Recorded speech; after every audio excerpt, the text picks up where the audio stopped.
Do you believe you're living in an age of unlimited knowledge? Allow me to reveal an uncomfortable truth. Your intelligence is being systematically suppressed, and you don't even realize it. During decades of studying the world's most powerful minds, I discovered there's a silent conspiracy against independent thinking. It's not a conspiracy of men in secret rooms, but something far more subtle and dangerous. The institutions that promise to educate you actually condition you for mediocrity. The systems that should develop your mind keep it busy, distracted, dependent on ready-made answers. Today I'll share observations I've kept guarded because I considered them too dangerous for unprepared minds. Strategies that true leaders use to protect and expand their intellectual capacity, while others become willing slaves to programmed ignorance. You wake up each morning in a world that seems increasingly chaotic, don't you? Information floods your consciousness from every direction. Notifications buzzing, headlines screaming, opinions masquerading as facts. But here's what most people never realize. This isn't just noise. This is a systematic erosion of something far more precious than your time, your peace, or even your happiness. This is an assault on your intelligence itself. What if I told you that your capacity to think clearly, to process information deeply, to make connections that others miss? What if I told you that all of this is under deliberate, calculated attack, not by some shadowy conspiracy, but by the very fabric of modern society that promises to make your life easier, more connected, more informed? The same systems that claim to expand your mind are systematically shrinking it. You've felt it, haven't you? That nagging sensation that something fundamental has changed in how you think, how you focus, how you remember. Maybe you've noticed that reading a book feels harder than it used to. Maybe conversations seem more superficial, more reactive, more fragmented. Maybe you've caught yourself reaching for your phone during moments of quiet, as if silence itself has become unbearable. This isn't your imagination. This isn't weakness on your part. This is the predictable result of living in an environment specifically designed to scatter your attention, fragment your thoughts, and replace deep contemplation with shallow consumption.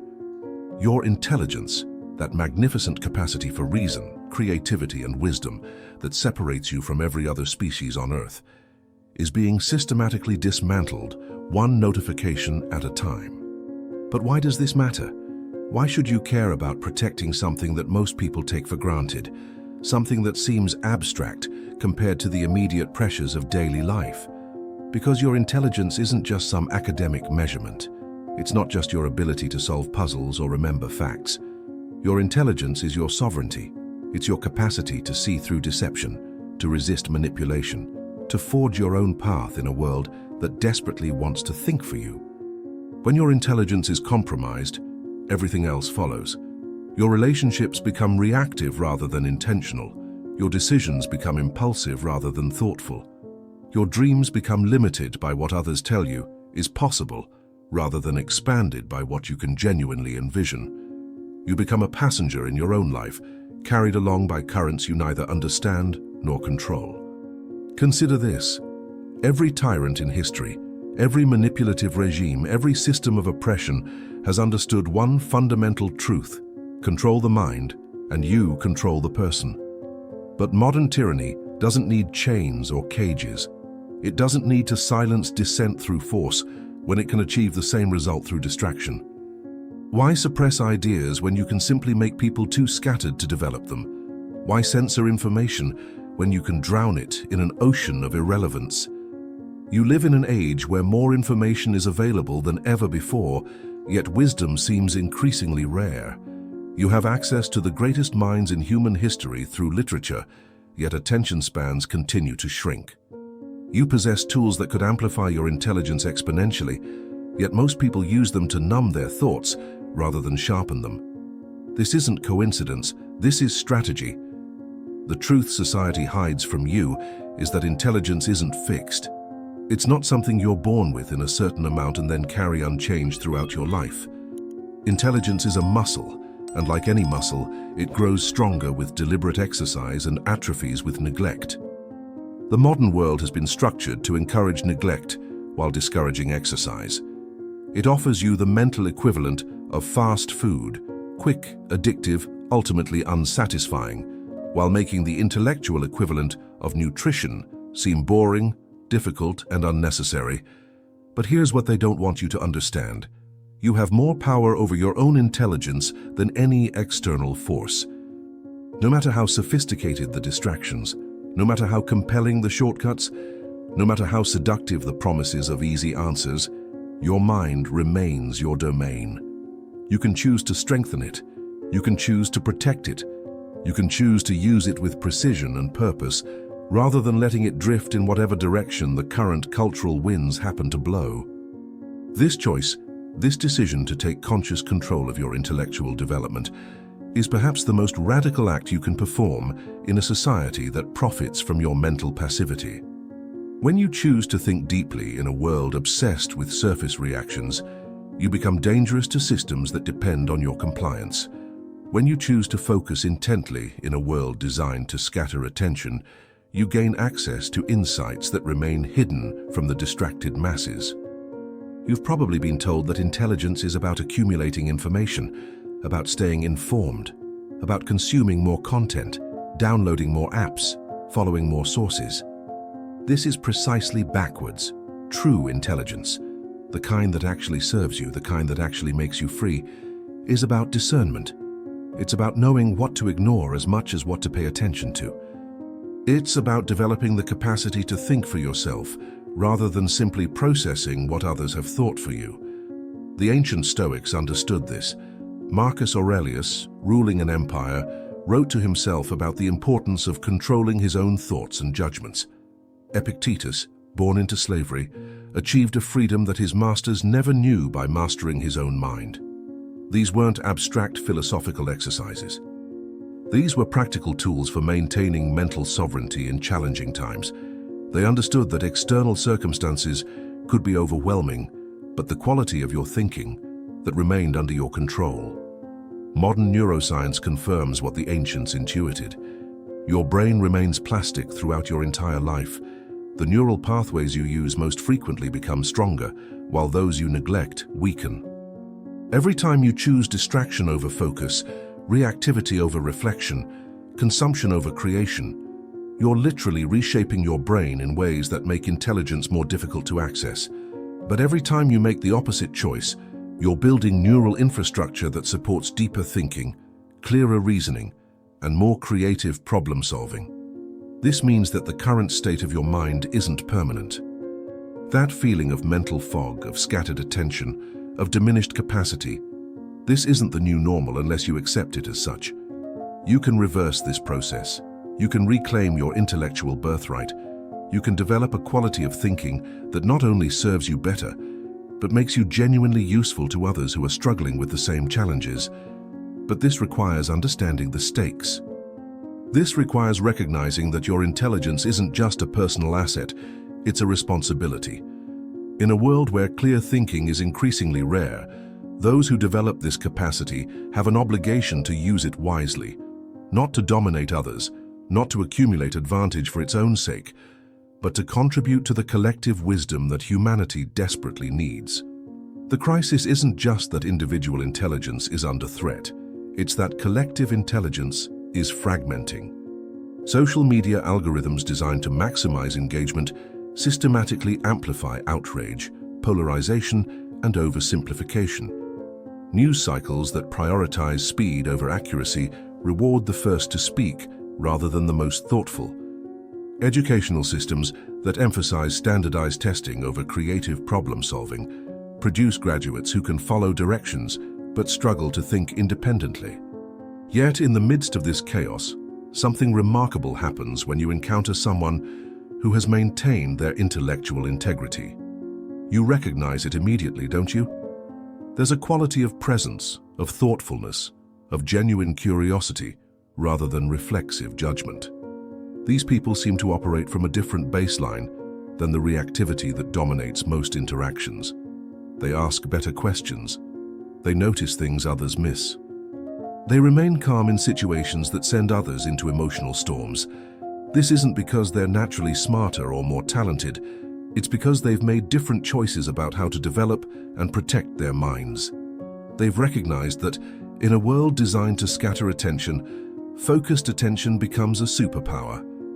In a world that rewards quick reactions, thoughtful responses become revolutionary. In a world that offers infinite distractions, the ability to sustain concentration becomes a rare and valuable gift. You have this potential within you right now. It's not something you need to acquire from outside sources. It's not dependent on your education, your background, your current circumstances, or your past mistakes. Your intelligence is like a fire that may have been dimmed by years of neglect, covered by layers of mental debris, or temporarily obscured by the smoke of constant distraction. But the ember still glows. The potential for brilliant thinking still exists within you. The question isn't whether you're capable of intellectual excellence. The question is whether you're willing to do what it takes to uncover and develop that capacity. Are you willing to make different choices than the majority?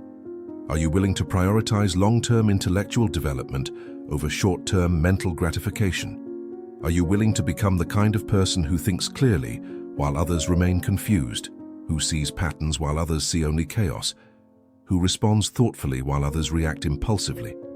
This isn't about becoming an intellectual snob or developing a sense of superiority over others. This is about becoming genuinely useful. In a world drowning in information but starved for wisdom, those who develop the capacity for clear thinking become lifelines for others. They become the people others turn to for perspective, for insight, for guidance through complexity. They become contributors to solutions rather than amplifiers of problems. But first, you need to understand exactly what you're up against. You need to see clearly how the modern world systematically undermines intellectual development, how it profits from your mental passivity, and how it has convinced you that this degradation is both normal and acceptable. You need to recognize the specific mechanisms by which your intelligence is being compromised, so you can begin to defend against them effectively. The next phase of this journey requires confronting an uncomfortable truth. Most people have become complicit in their own intellectual diminishment. They've accepted distraction as entertainment, confusion as sophistication, and reactivity as engagement. They've traded their birthright of clear thinking for the temporary comfort of not having to grapple with complexity, uncertainty, or responsibility. Imagine if you could see through the fog that clouds most people's thinking. Imagine if you could process information with the clarity of a laser cutting through smoke. Imagine if you could maintain your intellectual center even when everything around you is designed to throw you off balance. What would become possible in your life? What contributions could you make? What problems could you solve? What relationships could you build? What legacy could you leave? The path to reclaiming your intelligence begins with a single recognition. The quality of your thinking determines the quality of your life. Everything else, your relationships, your career, your health, your happiness, your impact on the world, flows from the clarity or confusion of your thoughts. This isn't metaphysical speculation. This is practical reality. Change the quality of your thinking, and you change everything else. Are you ready to discover what's been hidden from you? Are you prepared to challenge assumptions you've never questioned? Are you willing to develop capacities that most people have abandoned? The truth about intelligence isn't what you've been told. The path to intellectual freedom isn't what you've been shown. But it's available to you right now, if you have the courage to claim it. What would your life look like if you could think with perfect clarity in every situation that matters?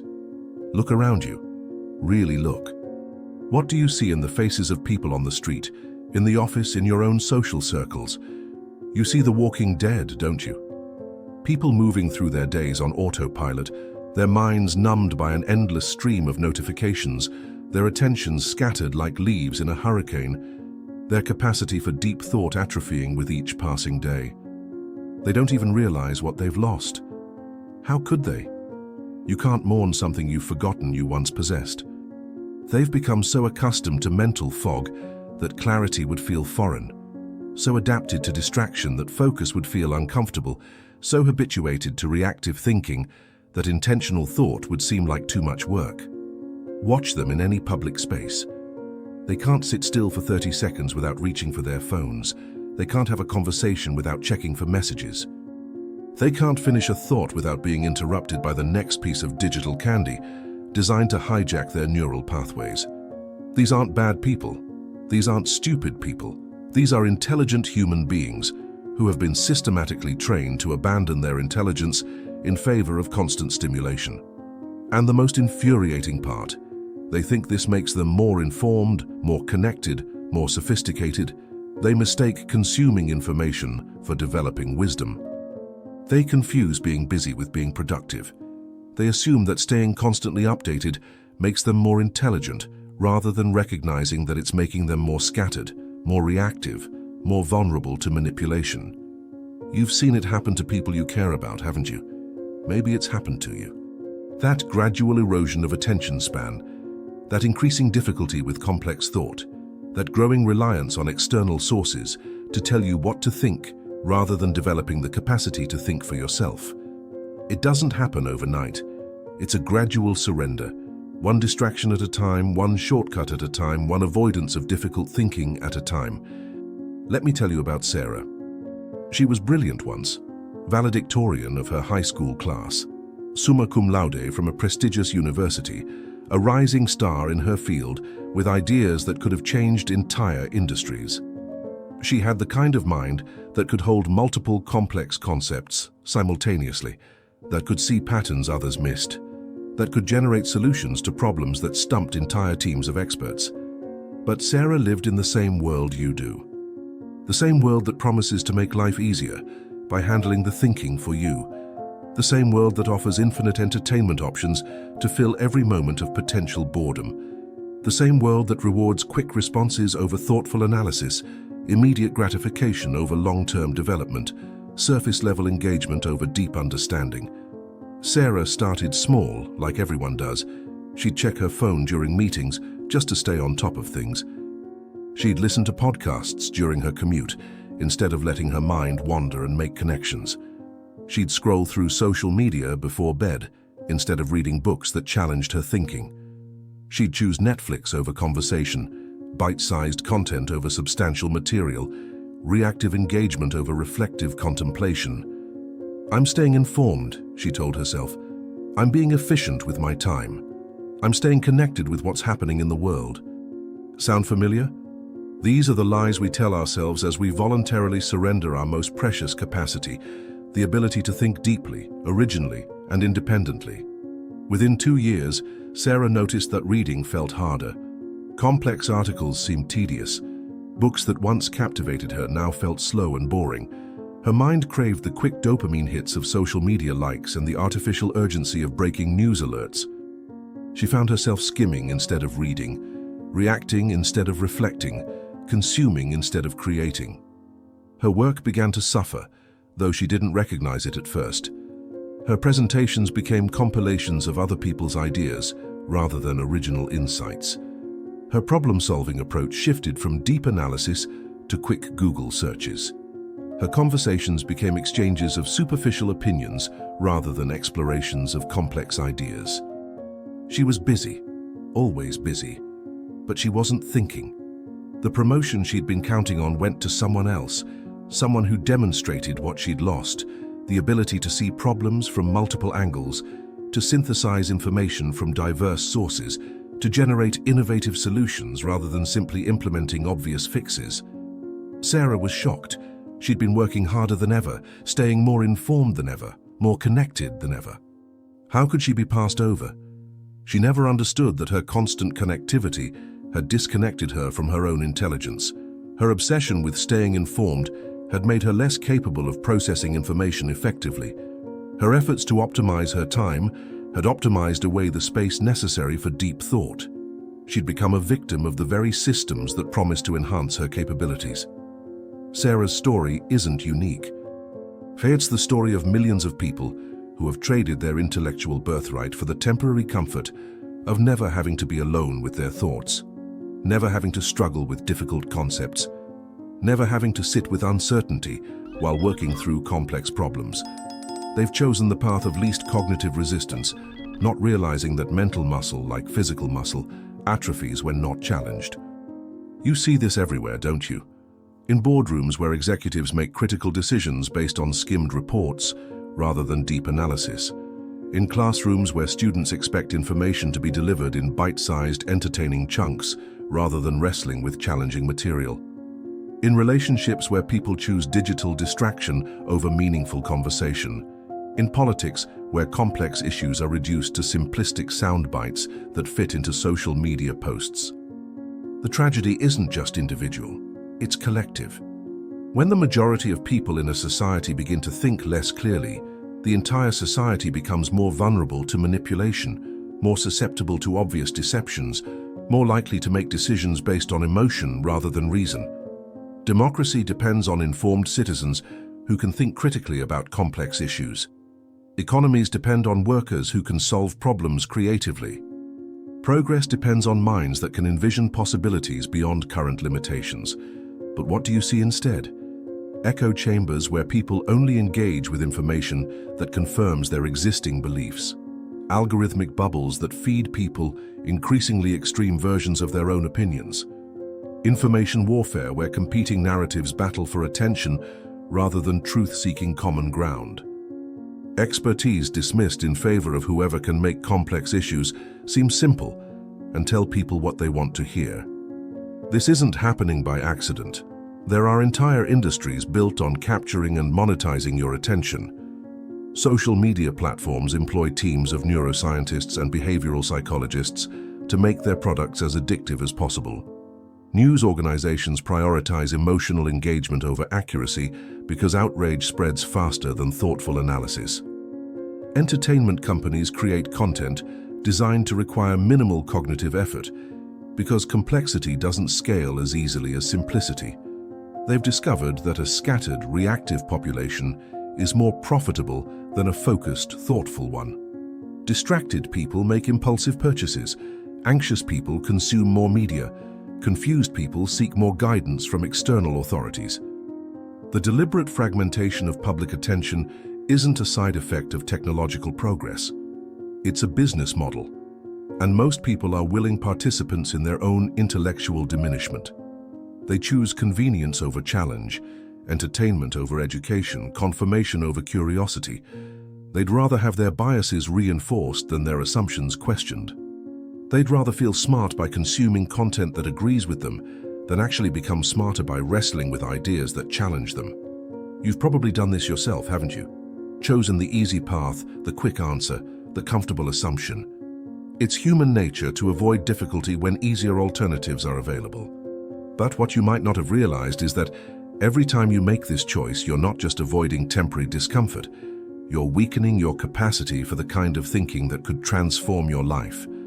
Consider the people you know who seem perpetually overwhelmed, constantly stressed, always busy but never productive. What do they have in common? They've lost the ability to distinguish between urgent and important, between motion and progress, between being informed and being wise. They react to everything because they've lost the capacity to step back and evaluate what actually deserves their attention. They check their phones hundreds of times per day, not because they're expecting anything important, but because they've trained their brains to crave the stimulation. They consume news constantly, not because it helps them make better decisions, but because they've become addicted to the artificial sense of urgency it provides. They multitask, not because it makes them more effective, but because they've lost the ability to focus on one thing at a time. These aren't moral failings. These are predictable responses to an environment designed to fragment attention and discourage deep thought. But recognizing this as a systemic problem doesn't absolve you of personal responsibility. It clarifies what you're up against and why intentional action is necessary to maintain your intellectual sovereignty. The most insidious aspect of this cultural shift is how it's normalized. Being constantly distracted is now considered normal, even admirable. Having strong opinions about subjects you've never studied deeply is considered informed citizenship. Consuming large quantities of information regardless of quality is considered intellectual engagement.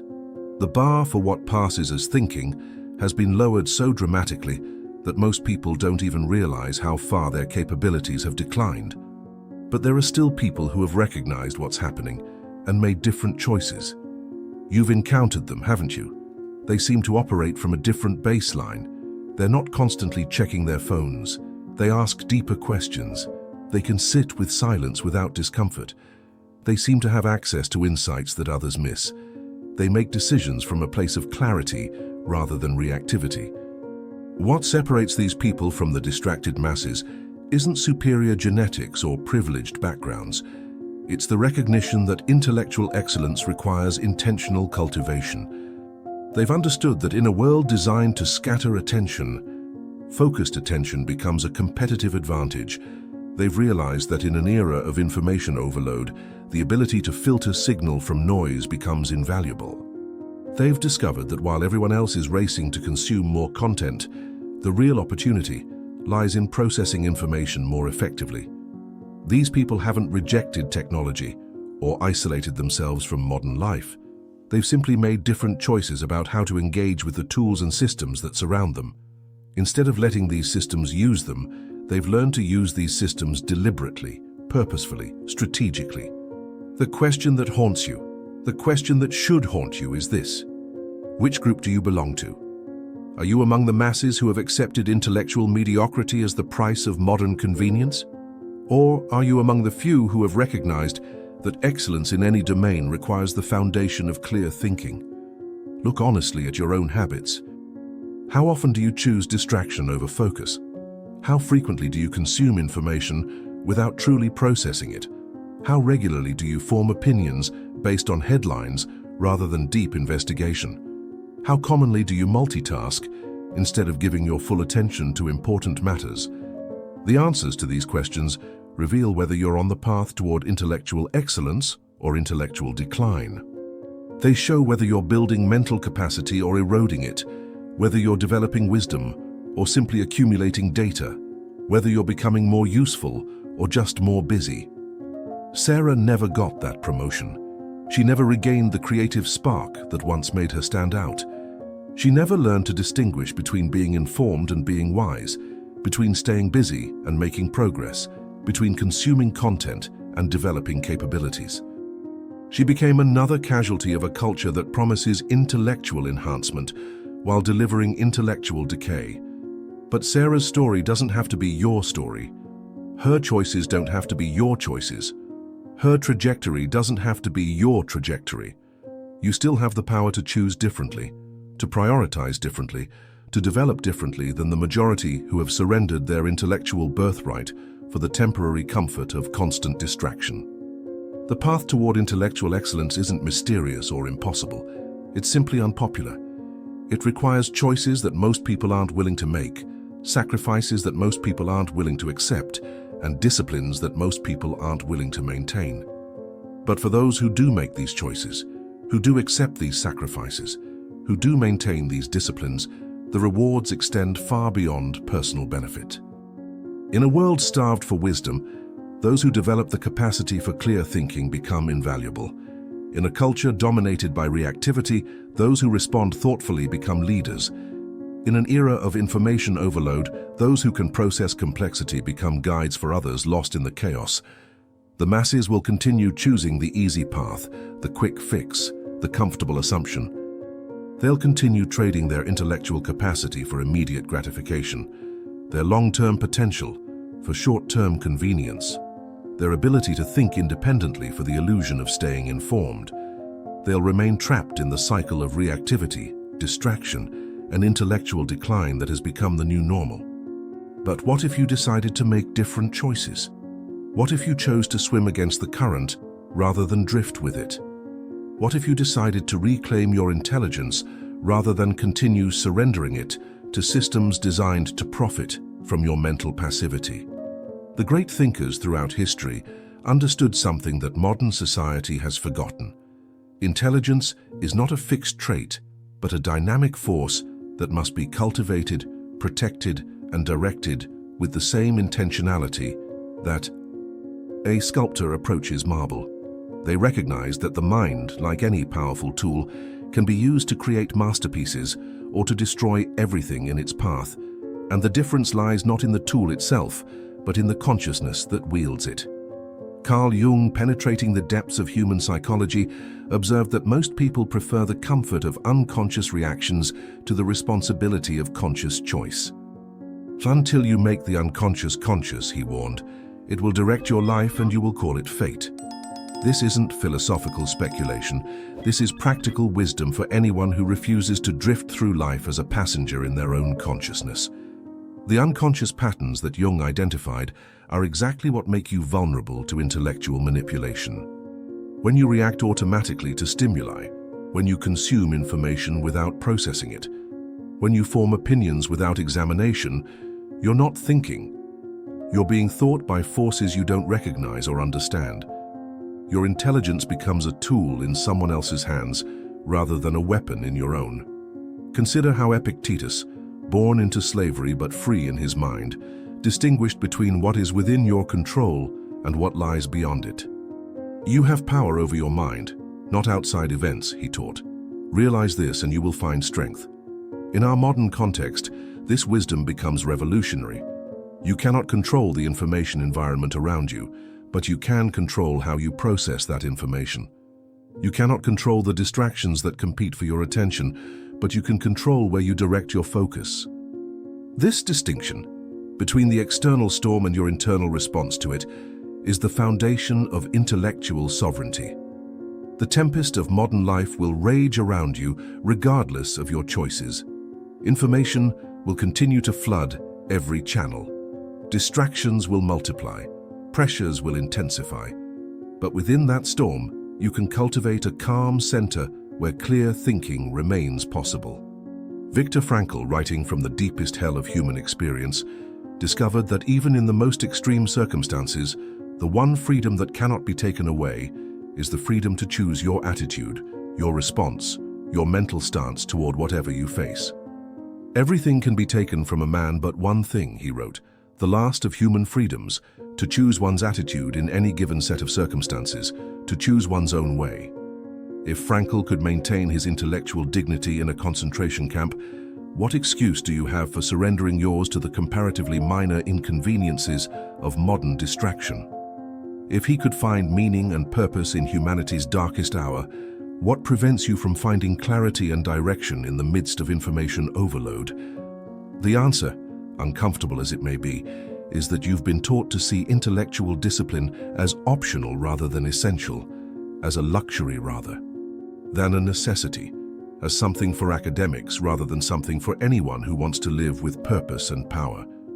You've been conditioned to believe that thinking clearly is someone else's job, the job of experts, authorities, influencers, anyone but you. Napoleon Hill, studying the most successful people of his era, identified a pattern that transcends time and circumstance. Those who achieve extraordinary results think differently than those who accept ordinary outcomes. The starting point of all achievement, he observed, is desire. But not just any desire, the burning desire to take control of your own mental processes, to develop your own capacity for insight, to become the architect of your own thoughts rather than their victim. Hill's insight reveals why most people remain trapped in intellectual mediocrity. They desire the results of clear thinking, better decisions, deeper insights, more creative solutions, but they're not willing to cultivate the mental disciplines that produce these results. They want the harvest without planting the seeds, the sculpture without working the stone, the destination without walking the path. James Clear, translating ancient wisdom into modern practice, demonstrated that excellence in any domain comes from the compound effect of small, consistent actions. You do not rise to the level of your goals, he observed. You fall to the level of your systems. Your current level of intellectual capacity isn't an accident. It's the predictable result of your daily mental habits, your information diet, your attention management practices. If your systems are designed for distraction, you will be distracted. If your habits prioritize consumption over creation, you will consume rather than create. If your environment rewards reactivity over reflection, you will become reactive rather than reflective. The quality of your thinking is not determined by your intentions, but by your systems. This is why Nietzsche's concept of the eternal return becomes so relevant to intellectual development. If you had to live every day of your life exactly as you're living it now, with the same mental habits, the same information consumption patterns, the same attention management practices, Would you be satisfied with the trajectory of your intellectual development? Would you be proud of the quality of thinking you're cultivating? The eternal return isn't a metaphysical doctrine. It's a practical test for evaluating whether your daily choices align with your long-term aspirations. Most people, if they honestly applied this test, would realize that their current mental habits are slowly but surely degrading their capacity for the kind of thinking they claim to value. Nietzsche also understood that intellectual excellence requires what he called amor fati, love of fate, including the difficulties and challenges that are necessary for growth. "What does not kill me makes me stronger," he wrote. But this strength comes only to those who embrace the struggle rather than seeking to avoid it. In the context of intellectual development, this means seeking out information that challenges your assumptions, engaging with ideas that make you uncomfortable, and developing the mental muscles that come only from wrestling with complexity. The majority of people, conditioned by a culture that promises easy answers and comfortable solutions, run from intellectual challenge. They seek information that confirms their existing beliefs rather than data that might force them to reconsider their positions. They choose entertainment that requires no mental effort rather than content that demands active engagement. They prefer the illusion of knowledge that comes from consuming bite-sized summaries rather than the actual wisdom that comes from deep study. But consider the metaphor of the river. A river becomes powerful not by avoiding obstacles, but by flowing around them, through them, over them. The resistance it encounters shapes its course, but it never stops moving toward its destination. The obstacles don't weaken the river, they give it direction and force. Your intelligence becomes powerful in exactly the same way, not by avoiding difficulty, but by engaging with it strategically, not by seeking the easiest path, but by developing the capacity to navigate complexity, not by consuming pre-digested information, but by developing the ability to process raw data into useful insights. The sculptor doesn't avoid the hardness of marble. The resistance of the stone is what makes the sculpture possible. Without that resistance, there would be no art, no beauty, no creation. Similarly, your intelligence needs the resistance of difficult problems, challenging information, and complex situations to develop its full capacity. Most people wear their busyness like armor, protecting them from the vulnerability of deep thought. They stay constantly occupied with urgent but unimportant tasks, creating the illusion of productivity while avoiding the difficult work of actually developing their minds. This armor protects them from the discomfort of not knowing, from the anxiety of uncertainty, from the responsibility of forming their own judgments. But this armor that protects you from discomfort also prevents you from growth. It keeps you safe from the challenge of rigorous thinking, but it also keeps you trapped in patterns of mental mediocrity. True intellectual development requires removing this armor, accepting the vulnerability of not knowing, and embracing the discomfort that comes with genuine learning. The compass metaphor becomes crucial here. In a world of infinite information sources and conflicting opinions, you need an internal compass that helps you navigate toward truth rather than simply following whatever current happens to be strongest. This compass isn't built through consuming more information. It's built through developing better judgment, clearer reasoning, and stronger discernment. Your compass is calibrated not by agreeing with authorities, but by learning to evaluate evidence independently. Not by choosing comfortable beliefs, but by following the logical implications of facts wherever they lead. Not by seeking confirmation of your existing opinions, but by constantly testing those opinions against reality. The ancient Stoics understood that developing this internal compass requires daily practice. Marcus Aurelius, despite ruling an empire, took time each morning to examine his own thoughts and attitudes. He didn't just react to the events of the day, he prepared his mind to respond to those events with wisdom and clarity. Confine yourself to the present, he advised himself, recognizing that mental clarity comes from focusing on what you can actually influence rather than being scattered across infinite possibilities and distractions. This isn't about ignoring the broader world.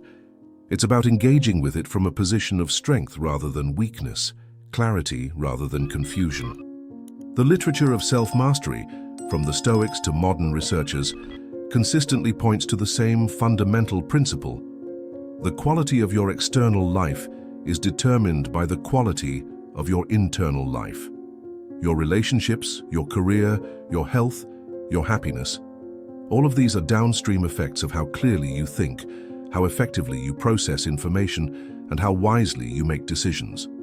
This isn't positive thinking or wishful idealism. This is practical cause and effect. Clear thinking leads to better decisions. Better decisions lead to better outcomes. Better outcomes lead to more opportunities. More opportunities lead to greater influence. Greater influence leads to the ability to contribute meaningfully to solutions rather than simply complaining about problems. But the reverse is equally true. Scattered thinking leads to poor decisions.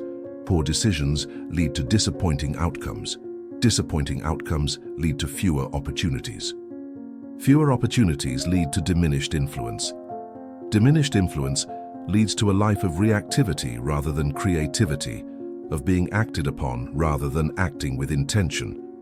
The choice between these two trajectories is made not once, but every day, in small decisions about how to spend your attention, what information to consume, how to respond to challenges, and whether to prioritize long-term development over short-term gratification. Each choice seems insignificant in isolation, but their cumulative effect determines whether you develop intellectual mastery or intellectual dependency. Understanding this principle transforms how you approach every aspect of your life. Instead of seeing intellectual development as separate from practical success, you recognize it as the foundation for everything else you want to achieve. Instead of viewing clear thinking as a nice-to-have skill, you understand it as a necessity for anyone who wants to live with purpose and power. The mask metaphor becomes relevant here. Most people wear masks of competence, pretending to understand things they've never studied, having opinions about subjects they've never investigated, and making decisions based on information they've never verified. These masks protect their ego from the vulnerability of admitting ignorance, but they also prevent them from developing genuine competence. Real intellectual development requires removing these masks, acknowledging what you don't know, and committing to the difficult work of actually learning rather than simply appearing to learn. This is uncomfortable because it reveals the gap between your current capabilities and your aspirations. But it's also liberating because it opens the path to genuine growth. The ancient principle, know thyself, isn't just about self-awareness, it's about intellectual honesty. You cannot develop capabilities you don't acknowledge lacking. You cannot solve problems you don't admit having. You cannot reach destinations you're not honest about your starting point. This intellectual honesty becomes the foundation for everything else. When you stop pretending to know things you don't know, you create space for actual learning. When you stop forming opinions based on insufficient information, you develop the patience necessary for genuine understanding. When you stop reacting automatically to stimuli, you create the possibility for thoughtful response. The path forward isn't mysterious or complicated, it's simply demanding. It requires choosing difficulty over comfort, depth over surface, quality over quantity, patience over speed. It requires developing the kind of mental discipline that most people avoid because it seems too hard, too slow, too demanding. But here's what they don't understand. Intellectual discipline isn't a burden, it's a liberation. It frees you from the tyranny of other people's opinions, from the anxiety of not knowing what to think, from the helplessness of being unable to solve your own problems. It transforms you from a consumer of other people's thoughts into a creator of your own insights. The sculptor doesn't see the marble as an obstacle to overcome, but as the raw material for creation. The river doesn't see the landscape as a barrier, but as the medium through which it flows. The compass doesn't see magnetic north as a limitation, but as the reference point that makes navigation possible. When you understand that challenges are the raw material for intellectual growth, that resistance is what makes thinking stronger, and that uncertainty is the space where genuine learning becomes possible, you begin to approach your mental development with the same intentionality that masters bring to their craft. The question isn't whether you have the capacity for intellectual excellence, you do. The question is whether you're willing to cultivate that capacity with the same dedication that you bring to other areas of your life where you expect results. Are you ready to treat your mind like the powerful tool it is, rather than the entertainment system it's become?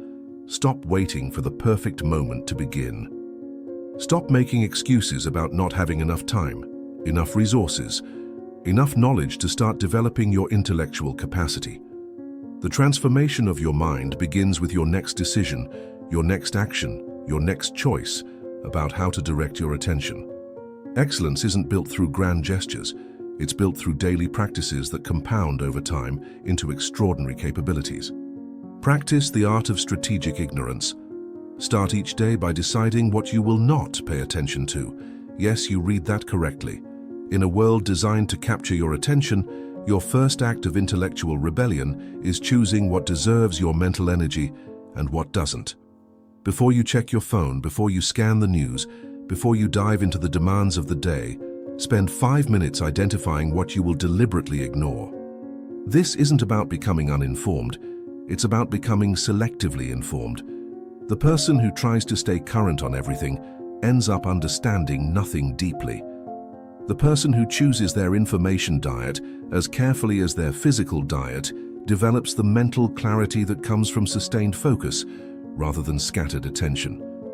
When someone asks your opinion about the latest controversy, the trending topic, the viral story, practice saying, "I haven't given that enough thought to have a useful opinion." Watch how this simple response changes both the conversation and your relationship with information. Instead of feeling pressured to have instant reactions to everything, you create space for thoughtful analysis of what actually matters. Apply this to your digital consumption. Unsubscribe from news sources that make you anxious without making you more capable. Unfollow social media accounts that trigger emotional reactions without providing valuable insights. Delete apps that fragment your attention without adding genuine value to your life.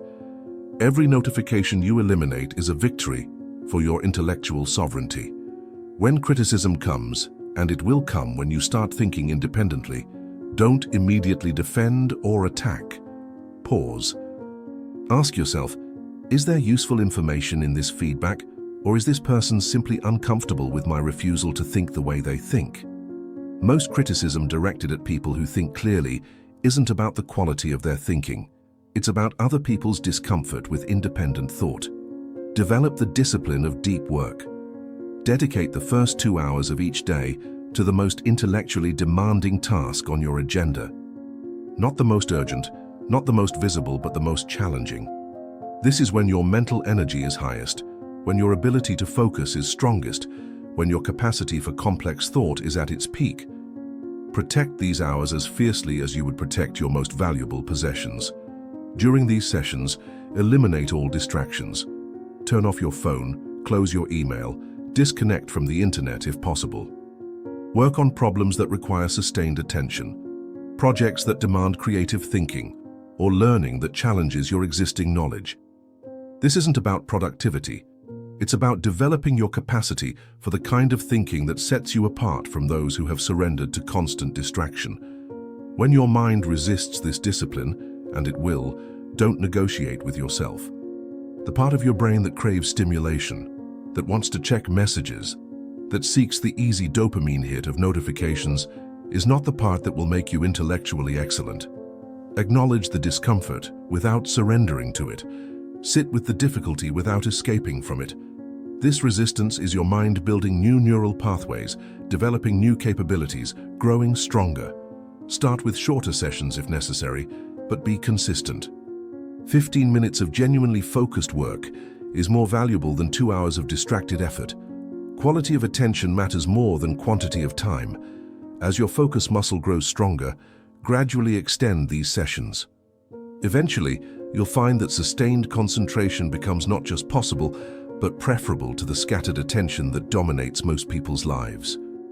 When colleagues interrupt, when emails demand immediate responses, when the culture around you insists that everything is urgent, remember this: the urgent rarely contributes to long-term success, but the important almost always does.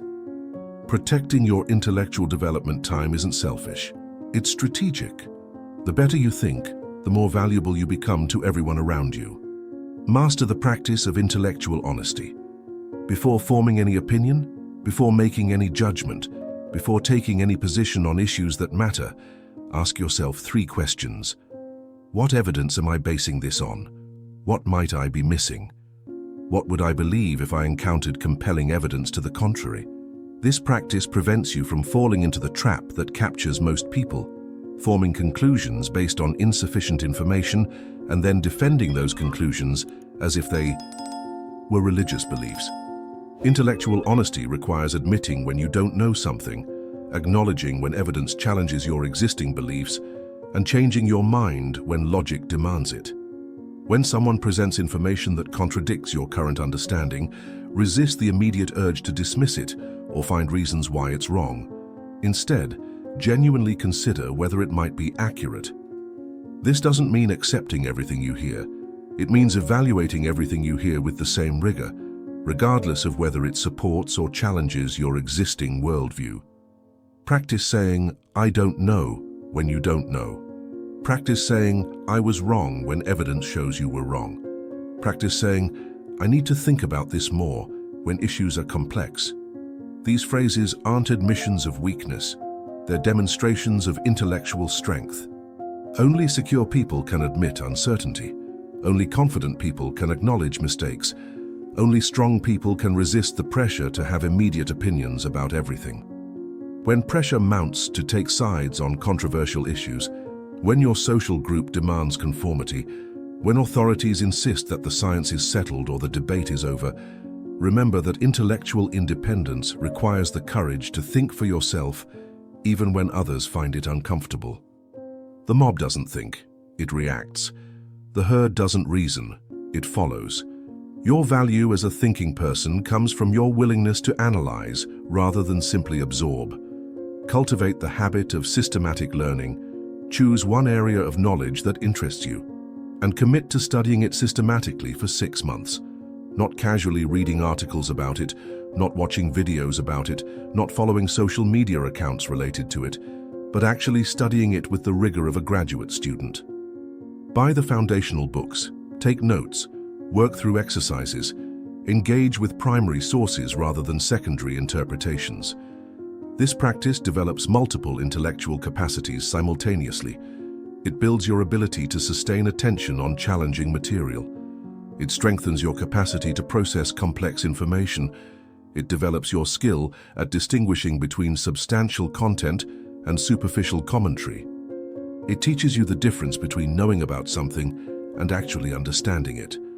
When friends ask why you're spending so much time on one subject when you could be staying current on many topics, explain that depth in one area teaches you more about learning itself than breadth across many areas. The person who understands one subject deeply develops intellectual tools that transfer to other domains. The person who knows a little about everything develops no tools at all. Apply this same systematic approach to developing practical skills. Choose one capability that would make you more valuable in your work. Perhaps public speaking, perhaps data analysis, perhaps strategic thinking, and develop it with the same intensity you would bring to mastering a musical instrument or athletic skill. Intelligence isn't just about consuming information, it's about developing capabilities that allow you to contribute original value. When the learning becomes difficult, when the material challenges your existing understanding, when progress seems slow, remember that these are signs you're developing genuine competence rather than just collecting superficial knowledge. Easy learning produces easy forgetting. Difficult learning produces lasting transformation. Build your network of intellectual excellence. Intentionally seek out relationships with people who think more clearly than you do, who know more than you know, who approach problems with greater sophistication than you can currently manage. This isn't about finding mentors in the traditional sense. It's about surrounding yourself with examples of the kind of thinking you want to develop. Join communities, online or offline, where serious intellectual work is valued and shallow thinking is challenged. Engage in conversations where you're the least knowledgeable person in the room. Seek out books, podcasts, and other content created by people who demonstrate the kind of intellectual rigor you want to cultivate. Expose yourself regularly to ideas that stretch your current capacity. When you encounter someone whose thinking impresses you, Don't just admire them from a distance. Study how they approach problems, how they process information, how they communicate complex ideas. Notice what questions they ask, how they evaluate evidence, how they handle uncertainty and complexity. Excellence leaves clues, and those clues are available to anyone willing to pay attention. Equally important, distance yourself from relationships that reward intellectual laziness, that punish independent thinking, that discourage the pursuit of excellence. This doesn't mean avoiding people who disagree with you. It means avoiding people who refuse to think carefully about their disagreements. Surround yourself with people who elevate your standards rather than accommodating your weaknesses. When social pressure mounts to conform to group thinking, when colleagues discourage your commitment to intellectual development, when friends suggest you're taking things too seriously, remember that excellence in any domain is rare, precisely because most people aren't willing to do what it requires. Your commitment to intellectual growth will make some people uncomfortable, but their discomfort is not your responsibility. Create systems for intellectual maintenance. Just as physical fitness requires regular exercise, intellectual fitness requires consistent practice. Establish daily habits that maintain and strengthen your mental capabilities. Read substantive material for at least 30 minutes each day. Not news, not social media, not entertainment, but content that challenges your thinking and expands your understanding. Keep a thinking journal where you work through complex problems, explore difficult questions, and record insights from your learning. Write not just to remember information, but to clarify your thinking, to discover what you actually believe, to identify gaps in your understanding. The act of writing forces precision in a way that mental processing alone cannot achieve. Regularly engage in debates with yourself, exploring multiple sides of important issues, even when you have strong initial opinions. This practice prevents your thinking from becoming rigid and develops your capacity to understand perspectives different from your own. The strongest positions are those that can withstand examination from multiple angles. Schedule regular reviews of your beliefs, your assumptions, your mental habits. Ask yourself, what did I believe 6 months ago that I no longer believe? What evidence changed my mind? What beliefs am I holding now that I should examine more carefully? This isn't about becoming wishy-washy or indecisive. It's about ensuring that your beliefs are based on current evidence rather than historical inertia. When unexpected events disrupt your routines, when crises demand immediate attention, when life becomes chaotic and unpredictable, maintain these intellectual practices even if you have to reduce their scope. Consistency matters more than intensity. Better to read for 10 minutes every day than to read for 2 hours once a week. Better to journal briefly each morning than to write extensively once a month. These practices aren't just about developing your intellectual capabilities. They're about maintaining your intellectual independence in a world that profits from your mental dependency. Every day you choose focus over distraction, depth over surface, quality over quantity. You're not just improving your thinking, you're preserving your freedom to think at all. The path to intellectual excellence isn't complicated, but it is demanding. It requires choosing difficulty when easier alternatives are available. It requires investing time in long-term development when short-term pressures seem more urgent. It requires maintaining standards when others are lowering theirs. But the rewards extend far beyond personal benefit. When you develop your intellectual capabilities, you become useful to others in ways that go beyond simple productivity. You become someone others can rely on for insight, for perspective, for solutions to complex problems. You become a contributor to collective wisdom rather than just another consumer of collective confusion. Start today. Choose one practice and commit to it for 30 days. Don't wait until you feel motivated. Motivation follows action, not the other way around. Don't wait until circumstances are perfect. They never will be. Don't wait until you have more time. You have the same amount of time as everyone else who has achieved intellectual excellence. Your mind is waiting for you to claim it. Your potential is waiting for you to develop it. Your contribution to the world is waiting for you to make it. The only question remaining is whether you'll treat these possibilities with the seriousness they deserve or continue to let them atrophy through neglect. What are you waiting for? The world needs people who can think clearly, and you have everything required to become one of them. Begin now. There comes a moment in every person's intellectual journey when they realize that developing their mind isn't just about acquiring skills or gaining advantages. It's about discovering who they truly are beneath the layers of conditioning, expectation, and external noise. This moment marks the transition from someone who thinks to someone who embodies the essence of clear thinking itself. The river that shapes the landscape.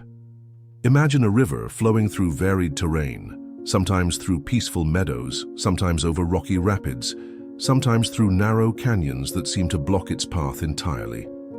The river doesn't fight the landscape, it doesn't rage against the obstacles, it doesn't try to force its way through solid rock. Instead, it flows consistently, persistently, patiently, and over time it shapes everything it encounters. The canyon walls that once seemed impenetrable are gradually carved into magnificent formations. The rocks that once blocked the path are slowly worn smooth. The very landscape that appeared to constrain the river becomes the canvas for its artistry. The river's power comes not from force, but from consistency. Not from speed, but from persistence. Not from avoiding obstacles, but from flowing around them with patient determination. This is the essence of intellectual development that transcends technique and enters the realm of identity. When you commit to the consistent cultivation of your mind, you don't just develop thinking skills, you become a force that shapes your environment rather than being shaped by it. You become someone who influences rather than someone who is merely influenced. Consider how this applies to your daily experience. When colleagues present you with emotionally charged information, you don't react immediately. You flow around the emotion to find the useful facts. When social media tries to trigger outrage, you let the manipulation pass by while extracting any genuine insights. When authorities demand immediate compliance with their interpretations, you acknowledge their perspectives while maintaining your commitment to independent evaluation. Like the river, your intellectual development gains power through consistency rather than intensity. The river doesn't carve canyons through occasional floods, it shapes the landscape through constant, patient contact.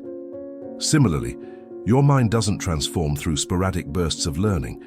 It develops through daily engagement with challenging material, regular practice of demanding skills, consistent application of rigorous standards.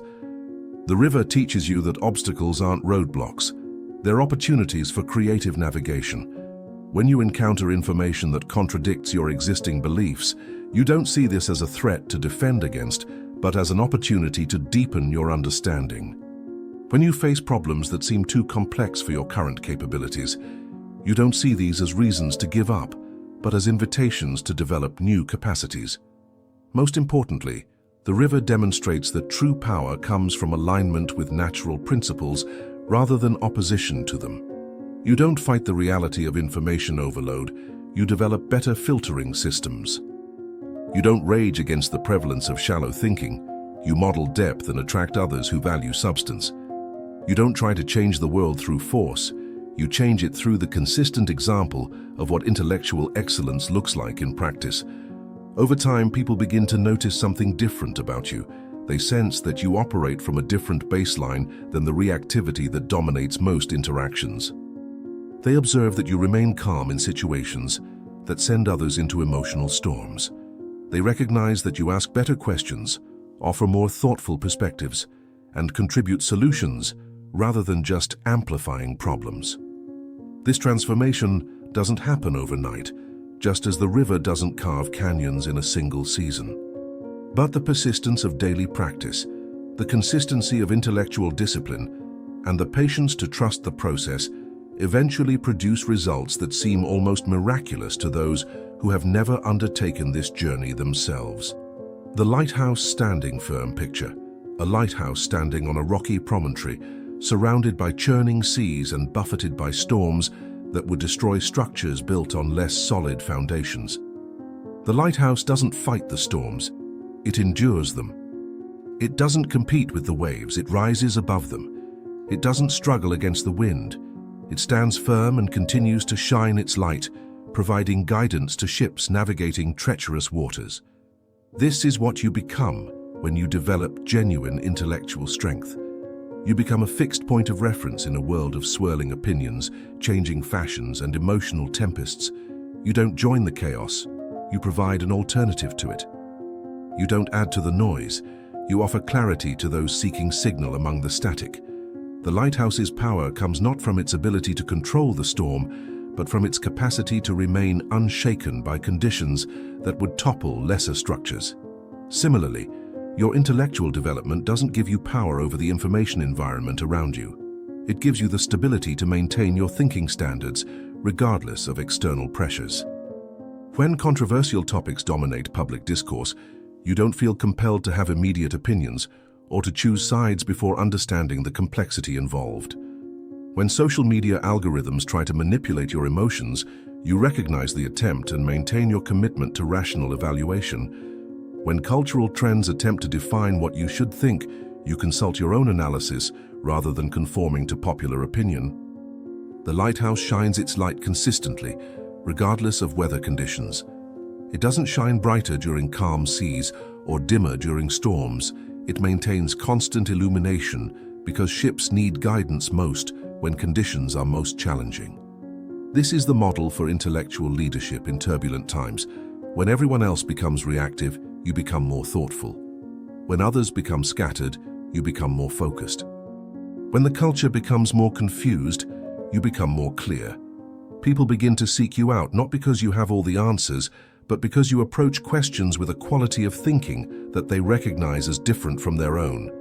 They value your perspective not because you always agree with them, but because they trust the process by which you form your judgments. They respect your opinions not because you're the loudest voice in the room, but because you're the most thoughtful one. The lighthouse doesn't make the storms disappear. It helps others navigate through them. Similarly, your intellectual development doesn't eliminate the challenges of modern life. It equips you to guide others through those challenges. You become useful to your community, your organization, your relationships in ways that extend far beyond simple productivity or efficiency. This usefulness comes from your ability to maintain perspective when others lose theirs, to see patterns when others see only chaos, to identify solutions when others can only describe problems. The lighthouse metaphor reminds you that true service comes not from joining the turbulence, but from providing a stable reference point that others can orient themselves toward. Over time, you realize that this isn't just about your personal development anymore. It's about your responsibility to contribute wisdom to a world that desperately needs it. The clearer your thinking becomes, the more obligated you feel to use that clarity in service of others who are still struggling with confusion, distraction, and overwhelm. The archer's perfect focus. Envision an archer standing perfectly still, bow drawn, arrow nocked, eyes fixed on a target that seems impossibly distant. Everything in the archer's posture speaks of complete integration, mind, body, and intention aligned in perfect unity. There is no hurry, no anxiety, no doubt. There is only the target, the arrow, and the unwavering focus that connects them. The archer doesn't think about the wind, though awareness of it is integrated into the aim. The archer doesn't worry about spectators, though their presence is acknowledged. The archer doesn't fear missing, though the possibility is understood. All attention, all energy, all consciousness is directed toward the single point where the arrow must go. This is the state of consciousness you develop when intellectual excellence becomes not just something you practice, but something you embody. Your mind learns to focus with laser-like precision on what matters while maintaining peripheral awareness of context and conditions. You develop the capacity to think about one thing at a time with complete attention, rather than thinking about many things simultaneously with scattered focus. In practical terms, this means that when you're engaged in important work, you're completely present to that work. When you're having a significant conversation, you're fully engaged in that conversation. When you're processing complex information, you give it your undivided attention, rather than trying to multitask your way through cognitive demands that require singular focus. The archer's focus isn't tense or forced. It's relaxed and natural, the result of countless hours of practice that have made precision feel effortless. Similarly, your ability to concentrate deeply becomes more natural as you consistently choose focus over distraction, depth over surface, quality over quantity. What once required enormous effort becomes your normal way of operating. Like the archer, you learn to integrate multiple forms of awareness without losing the clarity of your primary focus. You remain aware of context, of nuance, of complexity, but you don't let these considerations scatter your attention. Instead, they inform your focus without destroying it. You develop the capacity to hold multiple variables in consciousness simultaneously while maintaining clear direction toward your target. The target, in your case, isn't a physical object, but the solutions to problems that matter, the insights that create value, the contributions that serve others while fulfilling your own potential. Every project you undertake, every problem you engage with, every learning opportunity you pursue becomes a chance to practice this quality of focused attention. People notice that you finish what you start. They observe that you follow through on commitments. They see that you produce work of consistently high quality rather than erratic bursts of inspiration followed by periods of scattered effort. They recognize that you think before you speak, that you consider before you commit, that you prepare before you perform. The archer releases the arrow at exactly the right moment, not too early, not too late, but when all conditions align for optimal results. This teaches you about timing in intellectual development. You learn when to speak and when to remain silent, when to act and when to wait, when to push forward and when to step back for broader perspective. This integration of patience and precision, of preparation and performance, of focus and awareness, becomes the foundation for contributions that extend far beyond what most people achieve through scattered effort and reactive thinking. You become someone who hits targets that others don't even see, who solves problems that others don't recognize as solvable, who creates value in ways that others haven't imagined possible. The integration of all three. These three metaphors, the river, the lighthouse, and the archer, represent different aspects of the same fundamental transformation. You become like the river in your persistence and patience, flowing around obstacles rather than being stopped by them. You become like the lighthouse in your stability and service, providing guidance to others while remaining unshaken by external turbulence. You become like the archer in your focus and precision, directing your full attention toward targets that matter while integrating awareness of context and conditions. This integration doesn't happen automatically. It requires conscious cultivation, deliberate practice, and sustained commitment to intellectual excellence, even when others around you have accepted mediocrity as normal.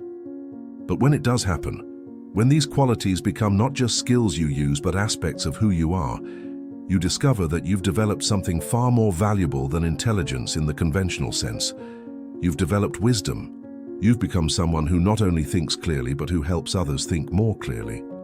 You've transformed from someone who consumes wisdom to someone who creates it. From someone who seeks guidance to someone who provides it. From someone who reacts to the world to someone who shapes it through the quality of their thinking and the consistency of their example. This isn't the end of your development. It's the beginning of a new phase where your intellectual capabilities become tools for service rather than just instruments for personal advancement. The river carves canyons not for its own glory, but because flowing is its nature. The lighthouse shines not to impress others, but because illumination is its purpose. The archer aims with precision not to demonstrate superiority, but because accuracy serves the target's importance. When your intellectual development reaches this level of integration, you realize that the threat to intelligence you've been addressing wasn't ultimately external. It was the threat of never becoming who you were capable of being. The greatest danger wasn't that society would damage your thinking, but that you would never discover what your thinking could become. Now you know. Now you have the tools, the practices, the understanding, and the metaphors to guide your continued development. The question that remains is whether you'll use them consistently enough, persistently enough, patiently enough to complete the transformation from someone who thinks to someone who embodies the essence of clear thinking itself. The river continues to flow. The lighthouse continues to shine. The archer draws the bow for the next shot. Your journey continues, not towards some distant destination, but into the fullness of who you're capable of becoming, when intelligence serves not just your own interests, but the larger purposes that give life meaning.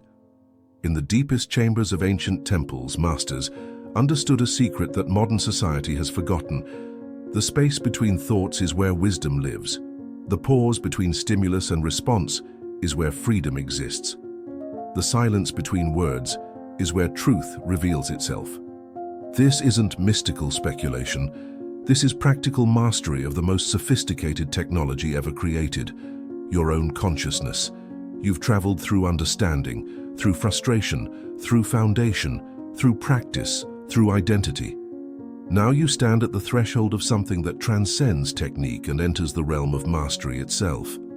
This is where intellectual development becomes spiritual discipline, where mental skills become life philosophy, where thinking clearly becomes being fully alive. The power of strategic silence. Learn to wield silence like a master craftsman wields their finest tool. In a world that demands immediate responses, instant opinions, and constant communication, your ability to pause becomes a weapon that others cannot defend against because they don't recognize it as a weapon at all. They mistake your thoughtfulness for uncertainty, your consideration for weakness, your patience for passivity. This is their error and your advantage. When someone makes a statement designed to provoke an emotional reaction, give them silence instead. Let their words hang in the air while you evaluate their substance, their motivation, their accuracy. Watch how they respond to your pause.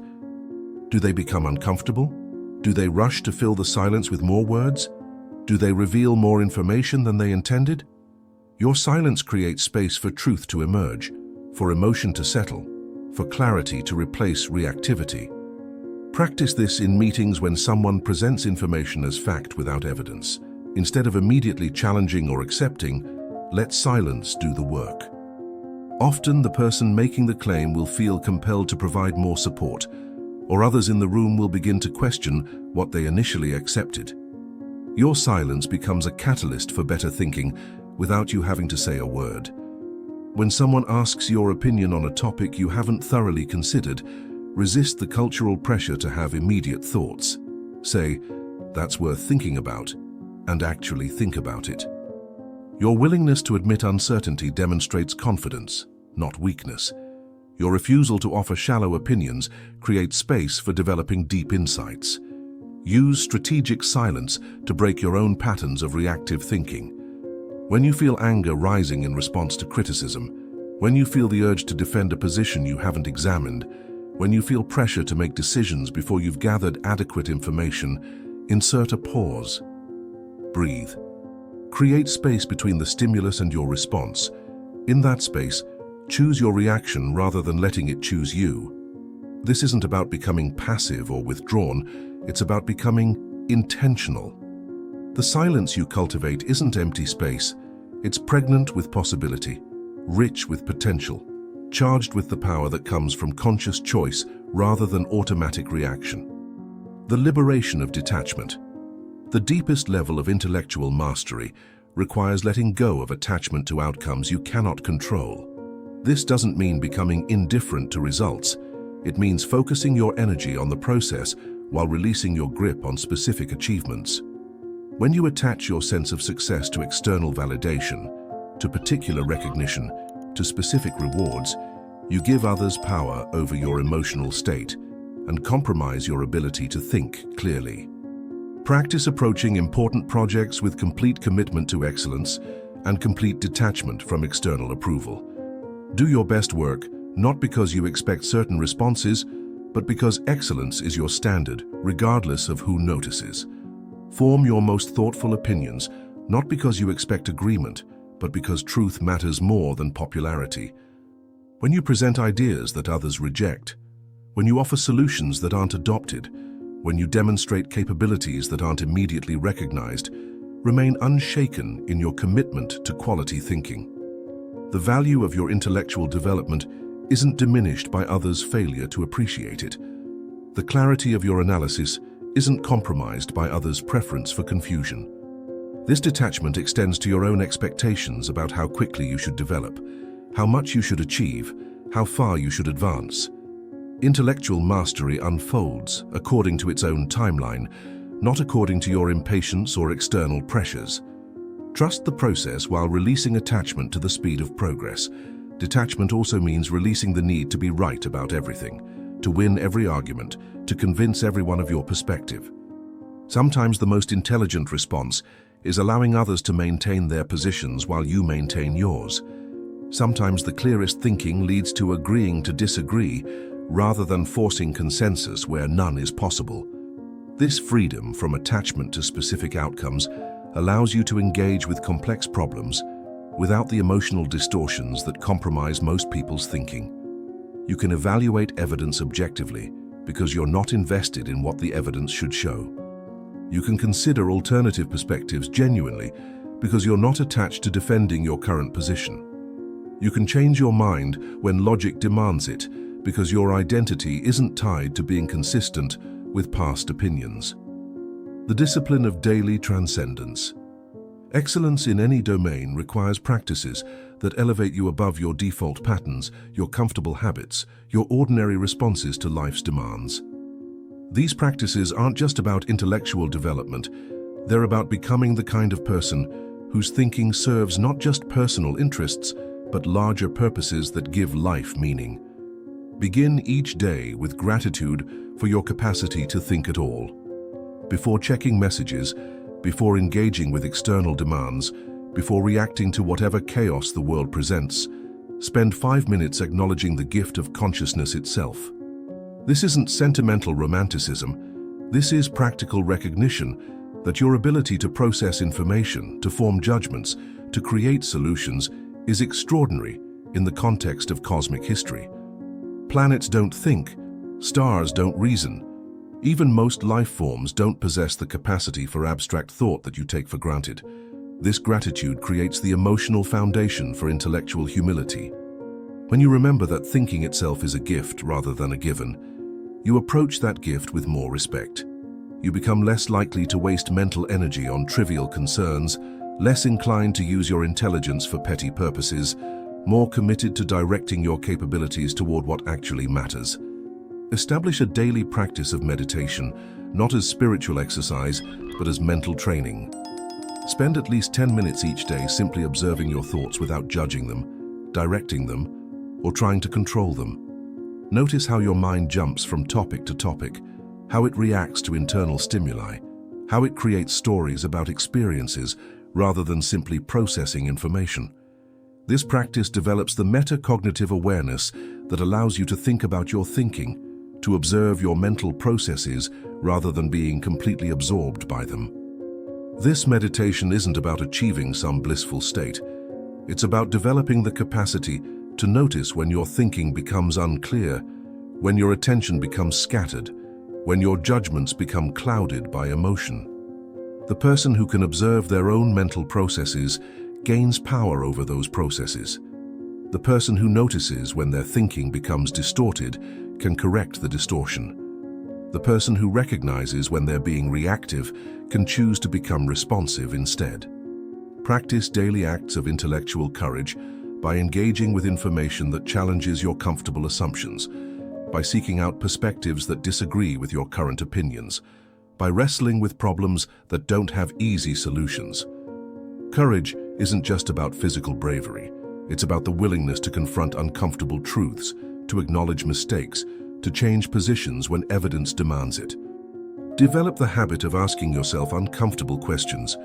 What do I believe that might be wrong? What evidence am I ignoring because it's inconvenient?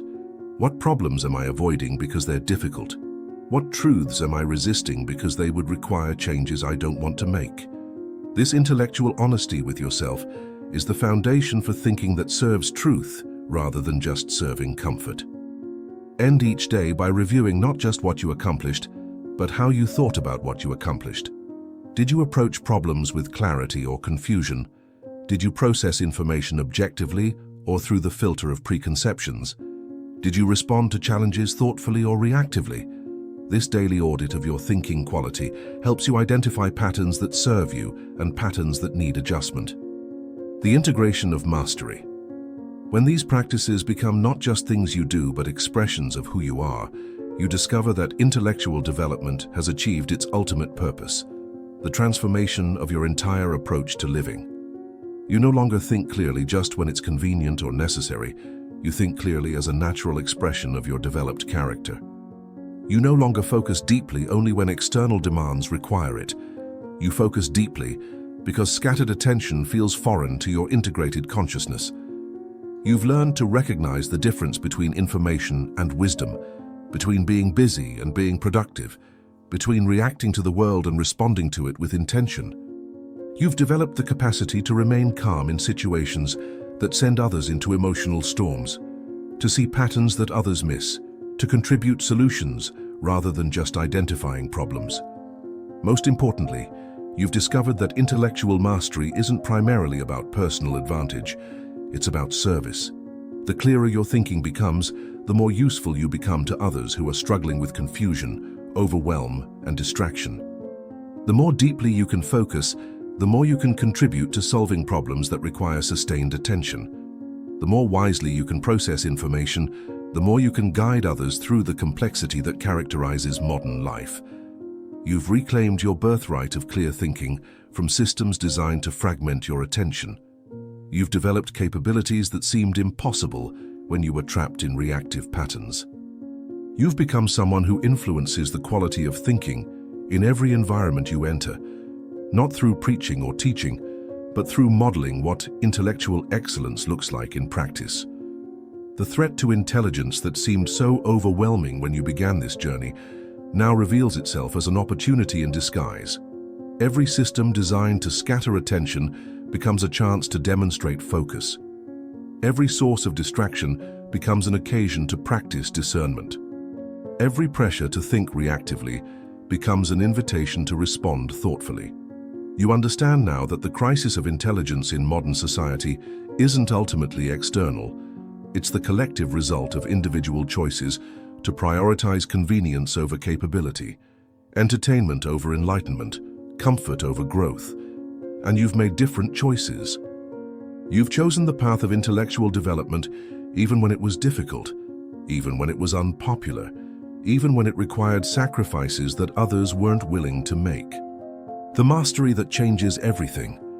When you master the protection and development of your intelligence, when you become someone who thinks clearly regardless of external circumstances, when you develop the capacity to contribute wisdom to a world that desperately needs it, something fundamental shifts in your relationship with life itself. Challenges that once seemed overwhelming become problems to solve. Complexity that once seemed chaotic becomes patterns to recognize. Uncertainties that once created anxiety become opportunities for discovery.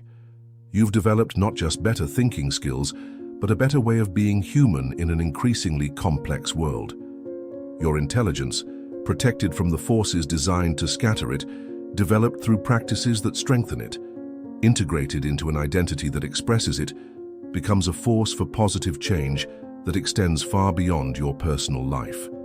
You become useful to your family, your community, your organization, your culture, in ways that create value rather than just consuming it. This is the ultimate victory over the threat to intelligence. Not just protecting your own thinking, but becoming someone whose clarity helps others think more clearly, whose focus helps others concentrate better, whose wisdom helps others navigate complexity with greater skill and confidence. The journey from scattered attention to focused consciousness, from reactive thinking to responsive wisdom, from intellectual vulnerability to intellectual mastery, is now complete. You've not only survived the assault on intelligence that characterizes modern life, you've thrived in spite of it, developed because of it, and transformed into someone who can guide others through it. When you master the protection and development of your intelligence, nothing and no one can shake your commitment to thinking clearly, living purposefully, and contributing meaningfully to the world that needs your capabilities now more than ever.